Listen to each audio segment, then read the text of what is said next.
Welcome back sa ating channel mga Itachi Warrior. In today's video, ang dami natin pag-uusapan ngayon, nakakaloka. So isa na naman pong legit na utangan, which is a digital bank ang ating tatalakayin at himay-himayin. Balita ko, ang dami daw niyang loan products ngayon, nabigla Akira sa nakita ko. Alamin natin kung sino ba Itachi Wang tinutukoy ka! Bago tayo magpatuloy, sa ating mga bagong viewers dyan, hello, welcome sa aking channel. Don't forget to subscribe and click the notification bell para every time na magkakaroon tayo ng mga ganito ang mga video review kayong unang maaambunan. And of course, nagpapa-Gcash giveaway tayo. Abang-abangan nyo na naman ang susunod na ating Gcash giveaway. At baka kayo na ang maswerteng masalpukan ng giveaway, mga Itachi Warrior. Kaya, wait. Mag-subscribe ka muna and make sure you are also following our Facebook page na Team Marcos and our TikTok account para ma-qualify ka sa mga susunod at coming soon na ating mga giveaway. Okay, so ayun na nga. So Team Marcos, ano ba yung tinutukoy yung mga products ni CIMB? Yes, si CIMB itong tatalakayan natin at himay-himayin natin mga Itachi Warrior. Na-surprise Akira kasi nga nakita ko isa sa mga loan product nila ay sila pala ang may hawak din. Nakakalorka. So ito, alamin na natin. So nandito Warrior ako sa cimbbank.com.ph. Okay, so let's see their product. Yung mga, ito ha. Itong CIMB is a digital bank at saka supervised siya ni Bangko Sentral ng Pilipinas at saka makakasiguro kayo na safe ang inyong impormasyon kapag naka-apply kayo dito. Hindi gaya ng mga paola-ola. Kung ako sa'yo mag-switch ka na sa digital banking para mas safe ang inyong impormasyon. Of course, kung gusto mo talaga ng kaperahan, gusto mo mag-put up ng business, use your jutang mga Itachiwa. Para sa mga business na gusto nyong i-put up mga Itachiwa. Kahit small business lang, sari-sari store, magtinda-tinda, kung wala kayong ginagawa, make use of the loans na ginujutang ninyo for investment, mga Itachi Warrior, hindi ba? Hindi yung parang jujutang ka lang tapos mamay gagastusin mo. One day millionaire. Tita, malulubog ka talaga sa mga jutang-jutang na yan. And again, be a responsible jutangera kasi nga, etong CCIMB ay nagsasubmit siya ng inyong payment history sa CIC. So, though supervised siya ni Bangko Sentral ng Pilipinas at talagang bangko siya, wag nyo din kakalimutan talaga na mag-payla boom on time para hindi masira ang inyong payment history or credit history, mga Itachi Warrior. So, sinasabi ko na sa inyo.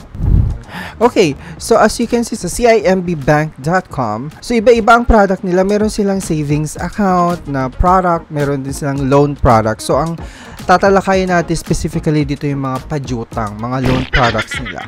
So as you can see, meron siyang G-Credit, sila din may handle niyan. May mga videos na rin tayo about sa G-Credit at saka sa CIMB. Panoorin ninyo kung hindi niyo pa napapanood yung mga video na yon. And they also have, eto na, si Last Pay Later. Sila na rin may hawak. Wow! Produkto na rin ni CIMB. Ang galing! Di ba Tapos meron din silang, ayun na, yung sarili nilang personal loan. Meron pa akong jutang dyan na personal loan. Tapos meron din silang Revi Credit. So may jutang pa ako dyan sa Revi Credit na binabayaran. And then, sila na din may hawak ng S-Pay Later. Diba, ang taray ni CIMB. So, alamin natin. Ito yung mga bagong updates na hindi natin natatalakay sa ating mga videos. Kaya naman, tumutok ka na. Saan ka pa kay Team Marcos ka na? Okay, unahin na muna natin si G-Credit. Okay, alam kong marami nang nakakaalam about G-Credit na Itachi Warrior. Pero, pasadahan natin kasi nga, syempre, sa mga kababayan natin na hindi nakakapag-loan sa mga traditional banko, diba? Hindi tayo nakakapag-jutang-jutang ng mga personal loan, mga ganyan. Tapos hindi tayo na-approve ng credit card. Ang hirap-hirap, hindi ba? So, buti na lang meron yung mga ganitong platform na G-Credit, yung mga iba't ibang e-wallet na nag-o-offer ng mga credit line or pajutang, revolving credit line to be specific. Kahit wala kang credit card, hindi ba? Napaka-convenient ito para sa mga Pilipino. Kasi nga, kung ikaw talaga ng mga jutang hindi pa nakapag jutang-jutang or hindi ma-approve talaga sa mga traditional bank, lalo sa mga credit card companies. Ito yung starter for you guys to get the credit line. Sa yan si G-Credit na pwede nyong asahan talaga on your everyday credit partner. Okay, si G-Credit, you can use G-Credit guys for settling bills. So, pambayad sa jutang. So, ganun din naman ang use ng credit card, hindi ba? Yung physical credit card. Pambayad din natin ng jutang. Pwede natin gamitin to shop online, buy groceries, and you can use this G-Credit to buy and pay later, mga ganun. So, di may mga ganun na silang mga type of service na talaga na mga patok na sa panahong ite-chiwarya, hindi ba?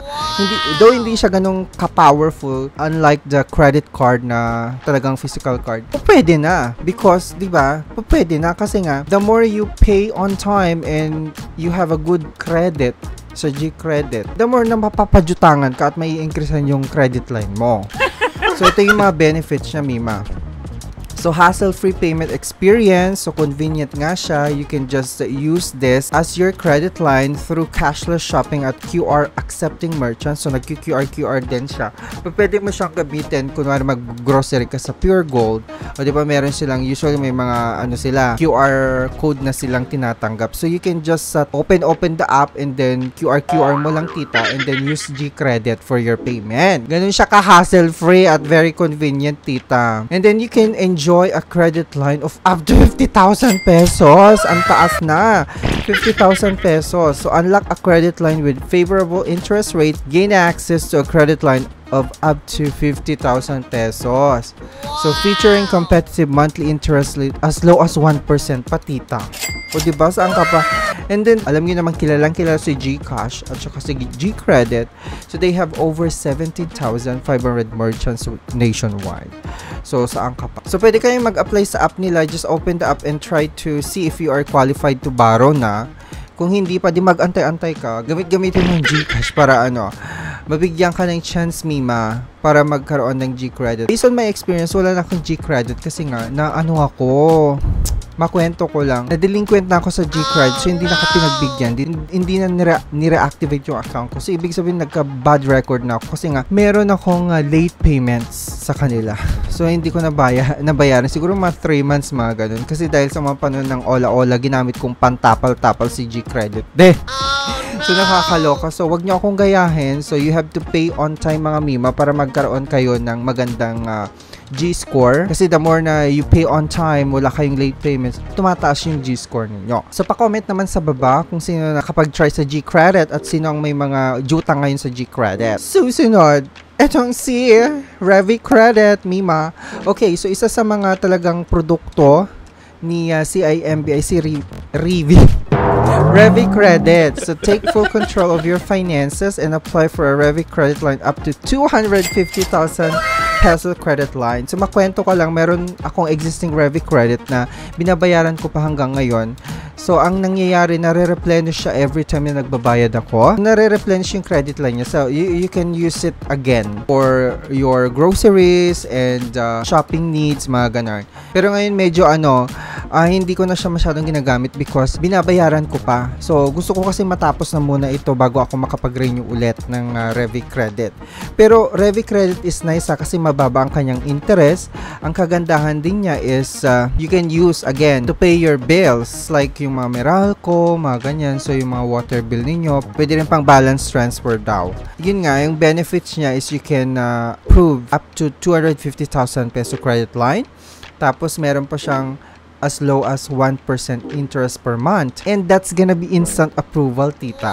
So, ang nangyari kasi sa akin, nung nagkaroon ako ng personal loan, so makwento ko lang, unang nagkaroon ako ng personal loan ng CIMB. Tapos, siguro nakikita ni CIMB na nagbabayad ako on time and maganda yung takbo ng aking payment history sa kanila. So, binigyan nila ako ng Revi Credit. Inoferan ako ng Revi Credit. So, agad-agad naman ako, tita. In-applyan ko agad si Revi Credit. Ang bilis talaga. As in, ang bilis ng approval process nila. So, madi-disburse na siguro in just 5 minutes. Na-disburse na agad sa bank account ko. Personal loan. Tapos, itong si Revi Credit, inaprubahan na agad ako ng credit line.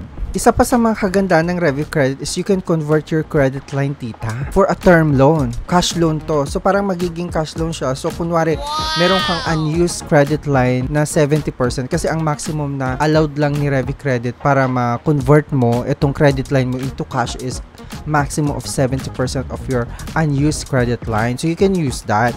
And then, i-convert mo na siya sa term loan. So, ako ngayon, meron akong term loan which is inuunti-unti ko pang binabayaran ngayon yung term loan ko. So, i-check nyo every time yung app nila na CIMB. Baka meron na kayong offer ng term loan. So, once you have that offer, then you can convert your credit line to term loan. And then, 0 annual fees, Mima. So, ang kagandahan niya, you don't have to pay for annual fees. Hindi gaya ng credit card, diba? Kasi mostly mga credit card may annual fees. And then, meron din siyang tinatawag na credit life insurance. Get added guaranteed protection with exclusive credit life insurance by ProLife UK. Antaray, in case of death or total and permanent disability. So, ibig sabihin kapag nategi-tegi, tapos may naiwan kang jutang kay CIMB, si ProLife na yung bahala doon sa hindi mo nabayarang kajutangan, Mima. Antaray. So, may Revi Credit. Yung pa-comment naman kung ano experience nyo sa Revi Credit, mga Mima. So, dumako naman tayo sa personal loan ni CIMB. So, patok din tong si personal loan eh. Kasi, so, ang first na in-applyan ko kay CIMB, personal loan talaga. So, talaga, ang bilis talaga ng approval ni CIMB. Basta wala kang mga delinquent account. So, eto naman, si personal loan kasi, ang kagandahan, you can loan up to 1 million. So, ibig sabihin, you can use this for siguro pang negosyo, you can put up a small business, or if you are planning to renovate your home, diba? Or magpapagawa ka ng bahay, magpapa-improve ka ng bahay. Take advantage of personal loan na CIMB na 1 million pesos, up to 1 million pesos. In just 10 minutes daw. All you need is one valid ID and one payslip to apply for personal. Medyo mas mataas yung loan na pwede mong ma-use kasi personal loan nga, hindi ba? So, ang benefits niya, it's all digital. You don't have to go to a branch ng CIMB para lang jumutang-jutang or magpirma-pirma ng mga papeles. So, it's easy and convenient. All digital loan application. Apply in fast as 10 minutes. With only one valid ID and payslip lang, Mima. So, 1 million maximum loan amount. So, that's from 30,000 pesos. Ang laki pa rin nung minimum loan amount na pwedeng majutang, hindi ba? 30,000 to a maximum of 1 million. Saan ka pa? With a flexible terms of payment na 12 to 60 months.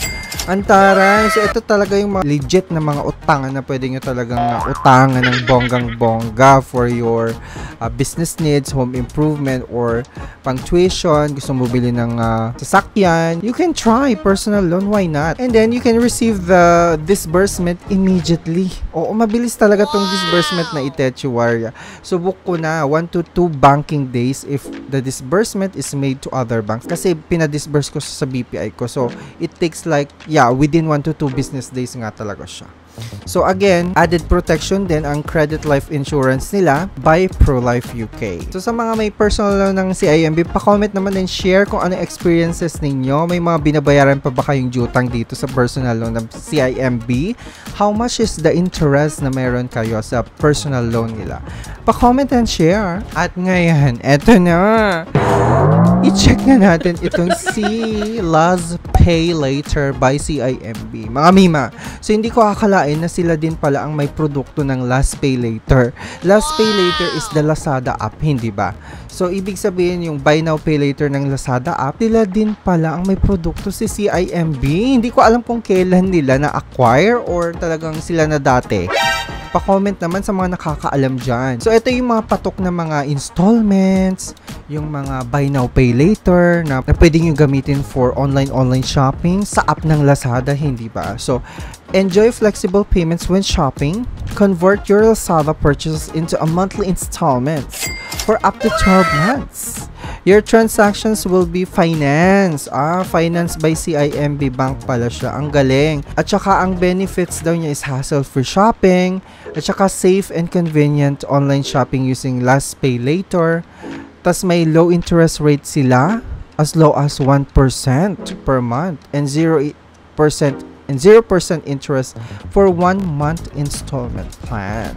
So, kung gusto mong bumili, Mima, ng mga gadgets, so, ayaw mo nang pumunta sa store, gusto ko nang mag-Lazada na lang, Mima, at magamit ko yung mga iba kong mga voucher, mga ganar. So, tapos, gusto mong bumili ng, kunwari, cellphone, o mag-Last Pay Later ka na, i-avail mo na itong installment, Mima, na low interest rate nila. Tapos, flexible payment terms pa with up to 12 months. Payment options. No hidden fees. Ito talaga yung kinatatakutan natin, mga hidden fees, hindi ba? So, buti na lang si Last Pay Later. Meron silang paganyan. No hidden fees. Activate Last Pay Later and never worry about hidden fees. Absolutely no processing fee. No subscription and handling fees. Galing! Last Pay Later. Hindi pa ako nakakapag-try nito. But anyway, sa mga nakapag-try na, pa-comment naman. Ito na! Si S-Pay Later! Bakit? Ito na siya, mga Mima. So, finance na rin nila. So, finance na rin si CIMB ang S-Pay Later. Natatandaan nyo, panoorin nyo dito yung S-Pay Later natin na video. Ito yung talagang competitor ni Lazada, hindi ba? Si Shopee, S-Pay Later. So, sila na din pala ang nag-finance nito. Si CIMB na. Ang taray. Okay, so, another installment and legit na utangan. Si S-Pay Later. Shop now, pay later, activate and use S-Pay Later to pay conveniently with up to 12-month installment. Okay, antara hindi ba? So, makwento ko, meron akong existing S-Pay Later pero hindi ko na ma-reactivate kasi nga nagkaroon ako ng problema doon, issue about sa payment ko. Kaya hindi na ako pinayagan ni S-Pay Later. Kaya nga, sinasabi ko lagi sa inyo, alagaan nyo po yung mga ganitong platform na mga utangan, yung mga legit na utangan kasi nga, medyo sensitive sila when it comes to payments. Kasi pag na-late ka na, siguro hindi ka nakapagbayad ng 1 buwan, 2 buwan, talagang hindi ka na bibigyan ng chance, Mima, na makapag-reactivate ng account mo once na-freeze na yung account mo, taray. Or na-restrict. So, alagaan ninyo. So, ito yung benefits niya. Sabi niya, more time to pay. Split your purchase into more manageable installments with payments in up to 12 months. So, para lang din siyang si Last Pay Later. And then, secure na secure talaga. Safe na safe ang inyong pag-check out kapag nag-shopping galore na kayo sa Shopee app. Worry less with CIMB financing your transactions, mga ganar. Tapos, simple repayment. So, you can pay quickly and easily with GCash, Shopee Pay, 7-Eleven, and more. To know more, guys, you can just go to the Shopee app and check nyo yung S-Pay Later doon na logo. Check nyo kung qualified na kayo. That's it, mga Mima. Antara, hindi ba? Napakaganda na may mga ganito tayong mga platform ng mga jutangan na legit talaga na maasahan natin for our everyday needs, kaya dapat alagaan natin, and they are very nice to use and an utang tool talaga para umangat-angat ka din sa buhay. Kasi nga hindi lang naman ginagamit ang mga jutang-jutang para lang mag-pay labom ng mga bills nyo, mag-travel. Pwede nyo pong gamitin at i-take advantage ang mga jutang ninyo to put up a business or small business na patok sa inyo. Tignan nyo, parang mga Diwata Pares overload na nga. I-try nyo to. Mag-pares-pares din kayo or mag-luto-luto kayo ng mga pares-pares, mga ganyan. Gawin yung investment, mga Mima. Anyways, maraming salamat sa inyong lahat. Again, be a responsible jutangera. Don't forget to subscribe, click that notification bell para every time na magkakaroon tayo mga ganitong mga video. And coming soon, our giveaway. Mag-subscribe ka na, Mima! Gusto kong mag-business. Gusto kong magnegosyo pero gusto kong gay bar business. Gay bar. Sarap ng bahay. Ang daming mga otoko. Charot. Ang daming siguro mga otoko mag-a-apply. Diba? Ano sa tingin nyo? Gusto ko mag-put up ng gay bar. Yayain ko kayong lahat, mga Mima.